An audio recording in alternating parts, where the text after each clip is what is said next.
او مولوی صاحب کبھی تو زندگی انجوائے کر لینے دیا کرو. او ویسے ہی جی ان لوگوں نے دین اتنا سخت بنا دیا ہے. دین میں کوئی سختی شختی نہیں ہے. او اللہ تعالیٰ بڑا غفور الرحیم ہے, بڑا معاف کرنے والا ہے. او مولوی صاحب سنو, ایک ہی ہمارا خوشی کا دن ہوتا ہے, تھوڑی سی خوشی منا لینے دیا کرو. کوئی اتنا گناہ شنا نہیں ہوتا, تھوڑا سا ہی ہوتا ہے. آخر ہیں تو ہم مسلمان, جانا تو ہم نے جنت میں ہی ہے نا. تھوڑا سا ہی گناہ ہوگا, وہ کاٹ لیں گے, سزا کاٹ لیں گے. آخر ہیں تو ہم مسلمان نا.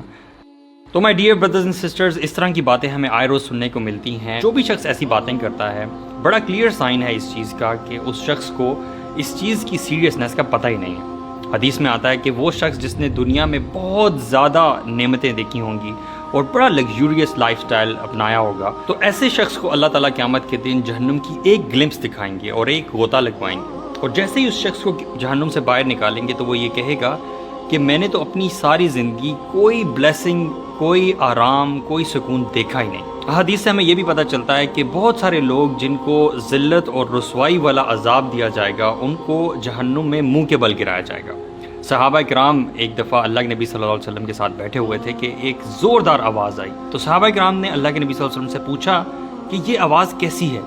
اللہ کے نبی صلی اللہ علیہ وسلم نے یہ فرمایا کہ 70 سال پہلے ایک پتھر جہنم میں گرایا گیا تھا اور وہ اب جا کر جہنم کی تہہ میں پہنچا ہے, تو یہ اس کے گرنے کی آواز ہے. جسٹ تھنک اباؤٹ, ایک دن کسی شخص کا ہوا میں معلق رہنا اور گرتے رہنا, اور پھر مہینوں گرتے رہنا, اور پھر سالوں, اور پھر 70 سال تک کسی شخص کا گرتے رہنا, اور تب کسی چیز کی تہہ میں جا کر پہنچنا. اور جہنم کی تہہ بھی ایگزیکٹلی وہی جگہ ہے جہاں پر وہ درخت جس کا ذکر قرآن میں بھی آتا ہے, جس کا نام زقوم ہے, وہ وہیں پہ اگتا ہے, وہیں پہ لگے گا, اور یہ جہنمیوں کا کھانا ہوا کرے گا. تو جہنمیوں کو جب کبھی بھی بھوک لگا کرے گی تو ان کو کھانے میں یہ کانٹے دار درخت دیا جائے گا جو مجبوراً انہیں بھوک کی شدت کے باعث کھانا پڑے گا. اور جب وہ یہ کھائیں گے تو یہ کھانا ان کی آنتوں کو کاٹ ڈالے گا. اور جب کبھی بھی ان کو پیاس لگے گی تو ان کو بوائل واٹر نہیں, بوائل واٹر تو ہم لوگ لیتے ہیں, بوائلنگ واٹر دیا جائے گا, ابلتا ہوا پانی, جو کہ مجبوراً پیاس کی شدت کے باعث ان کو پینا پڑے گا. مائی بردرز اینڈ سسٹر, سوچنے کی بات یہ ہے کہ جو جہنم اتنی زیادہ وحشت ناک ہے اور اتنی زیادہ ٹیریفائنگ ہے,